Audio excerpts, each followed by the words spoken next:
उन फरिश्तों की कसम जो डूब कर काफिरों की जान खींच लेते हैं, और उनकी जो मोमिनों की जान आसानी से निकालते हैं, और उनकी जो तैरते हुए जाते हैं फिर लपक कर आगे बढ़ते हैं।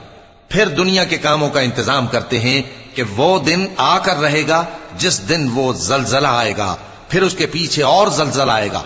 उस दिन लोगों के दिल खौफजदा होंगे और आंखें झुकी हुई। काफिर कहते हैं, क्या हम उल्टे पांव फिर लौटेंगे? भला जब हम खोखली हड्डियां हो जाएंगे तो फिर जिंदा किए जाएंगे। कहते हैं कि ये लौटना तो सरासर नुकसान कर लौटना होगा। तो बस वो एक डांट होगी, उस वक्त वो सब मैदान हश्र में आ जमा होंगे।